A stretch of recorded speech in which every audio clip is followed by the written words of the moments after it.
Hello बच्चों, let's read this question. The question says assertion the electric field due to discrete charge configuration is not defined at the locations of discrete charges. A reason for continuous volume charge distribution, electric field is defined at any point in the distribution. Option first, both assertion and reason are correct, and reason is the correct explanation of assertion. Option second, both assertion and reason are correct, but reason is not the correct explanation of assertion. Option third, assertion is correct, but reason is incorrect. Option fourth, assertion is incorrect, but reason is correct. तो इस question के अंदर हमें क्या बोला गया है कि यदि डिस्क्रीट चार्ज सिस्टम है तो उसके लिए हम इलेक्ट्रिक फील्ड को डिफाइन नहीं कर सकते on the location of discrete charges. Reason इसका क्या दिया है कि कंटिन्यूस वॉल्यूम चार्ज डिस्ट्रीब्यूशन के लिए electric field at any point of distribution define किया जा सकता है.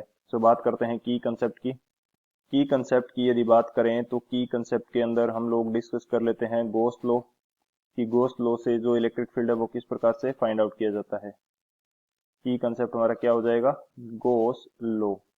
सो अकॉर्डिंग टू गोस लॉ जो फ्लक्स होता है फाई, इसकी वैल्यू हमारे पास रहती है Q in by epsilon naught. यानी कि जो गॉसियन सरफेस हम डिफाइन करेंगे उसके अंदर टोटल चार्ज जो होगा उसको क्यू इन बोला जाएगा, and Q in by epsilon not किसको डिनोट करेगा, इलेक्ट्रिक फ्लक्स को. एंड हमारे पास एक और स्टेटमेंट होता है इसका कि जो क्लोज्ड लाइन इंटीग्रल है इलेक्ट्रिक फील्ड का, ई डॉट डी एस ये हमारे पास किसके इक्वल रहता है, ये हमारे पास रहता है Q in by epsilon not के. सो यहाँ से हम इलेक्ट्रिक फील्ड की वैल्यू फाइंड आउट कर सकते हैं किसी गॉसियन सरफेस के लिए. तो बात करते हैं की कंसेप्ट के अकॉर्डिंग इस क्वेश्चन के सॉल्यूशन की. सॉल्यूशन की यदि बात करें तो हमारे पास क्वेश्चन अकॉर्डिंग टू की कंसेप्ट जो फ्लक्स का फॉर्मूला है ये हमारे पास क्या रहता है, Q in by epsilon not. हमारे पास यदि डिस्क्रीट चार्ज सिस्टम है, डिस्क्रीट चार्ज डिस्ट्रीब्यूशन है, तो फाई बेसिकली होता क्या है, फाई हमारे पास होता है कि किसी सरफेस से कितनी फील्ड लाइंस पास हो रही हैं या कितनी फील्ड लाइंस उस पे आ रही हैं, वो हमारे पास रहता है फ्लक्स. फ्लक्स की वैल्यू फील्ड लाइन से डिनोट की जाती है. एंड डिस्क्रीट चार्ज सिस्टम है यानी कि चार्जेस फैले हुए हैं Q1 Q2 Q3 अलग अलग किसी सरफेस के अंदर, तो इनसे ये फ्लक्स डिफाइन कर पाना मुश्किल होता है कि इनसे कितनी फील्ड लाइंस पास कर रही हैं इस Q1 चार्ज के कारण या Q2 चार्ज के कारण. सो जो डिस्क्रीट चार्ज सिस्टम होता है उसकी वजह से फ्लक्स डिफाइन न होने के कारण इलेक्ट्रिक फील्ड डिफाइन नहीं किया जा सकता. सो हमारा असर्शन क्या है, करेक्ट है कि डिस्क्रीट चार्ज सिस्टम के कारण इन चार्जेस की लोकेशन के ऊपर हम फ्लक्स डिफाइन नहीं कर पाते, एंड इस कारण से इन चार्जेस की लोकेशन के ऊपर इलेक्ट्रिक फील्ड डिफाइन नहीं किया जा सकता.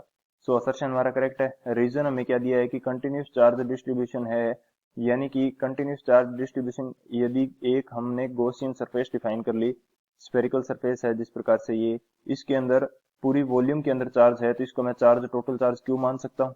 एंड यदि मैंने टोटल चार्ज इसका क्यू मान लिया तो यहाँ से मैं फ्लक्स इजीली डिफाइन कर लूंगा क्योंकि मेरे पास क्यू एन की वैल्यू आ जाएगी which is equal to Q, flux is equal to Q in by epsilon naught. Q in की वैल्यू मेरे पास यहाँ पे क्या है, ये मेरे पास है Q and by epsilon not, तो यहाँ से फ्लक्स आ जाएगा यानी कि सरफेस एरिया से पास होने वाले इलेक्ट्रिक फील्ड लाइंस की नंबर हमारे पास आ जाएंगी. एंड यहाँ से अब हम लोग डिफाइन कर सकते हैं इलेक्ट्रिक फील्ड, क्योंकि इलेक्ट्रिक फील्ड भी किसके इक्वल होता है, E dot D S electric field का क्लोज्ड लाइन इंटीग्रल, ये हमारे पास इक्वल होगा Q in by epsilon naught.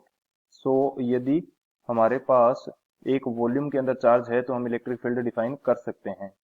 सो हमारा जो रीजन है ये भी करेक्ट है, लेकिन असर्शन एंड रीजन दो अलग स्टेटमेंट है. ये जो रीजन है ये असर्शन के लिए करेक्ट एक्सप्लेनेशन नहीं है. सो कौन सा आंसर हो जाएगा इस क्वेश्चन के लिए, जो ऑप्शन बी है, both assertion and reason are correct but reason is not the correct explanation of assertion. So option B is the final answer. I hope you understood it well. Best of luck. Thank you.